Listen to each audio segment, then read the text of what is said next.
Hey there, I'm Gabrielle Celeste. Welcome to another episode for my YouTube channel. I am the owner of AGUA Astrology, the co-host of the Spiritual Sisters podcast. I do readings, I do a lot of different things, so please be sure to check out those links below.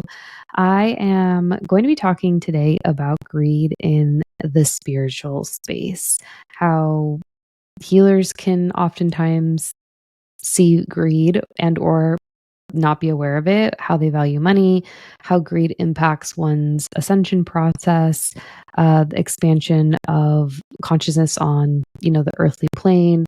And I think that for me, after having gone through well over a year of really intense shadow work, how I value this work, the sanctity of it, the sacredness of it is much different than I viewed it prior to doing a lot of internal work.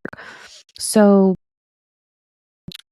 another way and another reason which just came up is because I recently came across, and I don't want to position this conversation from a place of like lack or scarcity or envy on my part, but it was really coming from a place of, like, is this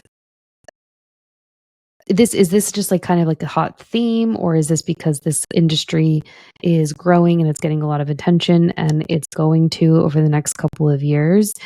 Is it really, I guess, popular right now because it's the thing that's kind of in everyone's faces? Or is it really because it's reflective of where we're going in the world at this time in terms of like the ascension process and so forth? From like the 3 to 5D is the best example that I can give. And recently I came across an example of this other healer in this space who has been professionally working for about a year. I wouldn't say has the following that other people have, but has a substantial amount of following. And it really caused me to ask myself, like, hey, are you coming from a place of lack or scarcity or greed? Or are you seeing the shadow side of this industry for what it is and people just trying to make a buck? So, said person, without giving, this is more of like an example, without, giving her any negative energy, it's nothing like that, but it would really cause me to kind of like with take off the rose colored glasses, I suppose, and just kind of see how greed in the spiritual space can sometimes be presented. And so said reader has been working professionally for about a year and is charging well over $700 for an hour.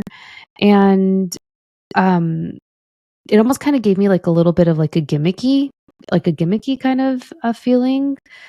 And it really had me thinking how oftentimes there can be this idea that if you get into spirituality and you do healing and you work on this one time, like you're magically healed. Or if you go to someone who can, promise you the moon and the stars, and you're going to somehow walk away feeling, and being recovered from a lifetime's worth of trauma. It's probably too good to be true. But at the same time, you also have people that are offering said type of promises and are charging, hundreds and thousands of dollars for that 1 hour transaction.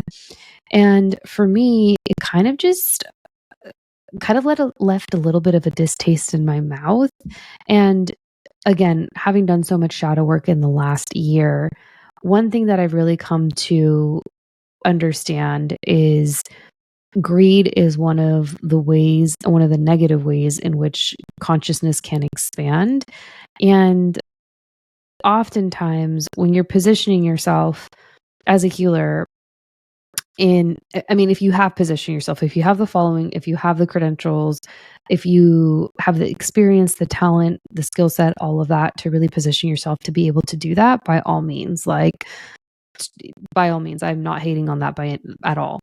However, I think at some point you have to wonder how accessible it is and how possibly maybe ethical it could be too. I feel like ethics could be brought into the conversation. And I was grabbing lunch with a girlfriend yesterday, and also, if you can't tell, this episode's going to be more of me just riffing and kind of just making a comment, because I don't know if it was worthwhile to make this, episode something that could be a full podcast episode for the Spiritual Sisters podcast. So go check that out. So I was like, I'm just going to speak to this on the YouTube channel because I felt like I wanted to get it out and share. So there's no like real structure to this conversation, but I had a lunch with a girlfriend yesterday, and she's worked with cacao, plant medicine for decades at this point. She's been on her healing journey for well over 20 years. And she was referencing some of the elders that she's worked with. And the elders that she's worked with that have been doing this for like nearly 3 to 4 decades don't charge more than $150 an hour, max $250.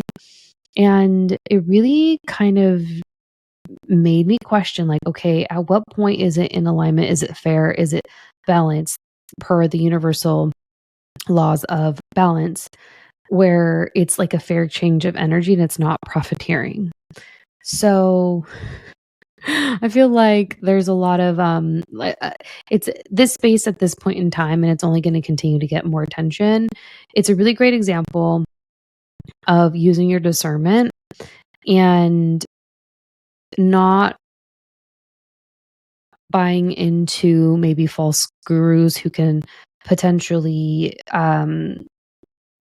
be not really offering what they say they're going to be offering.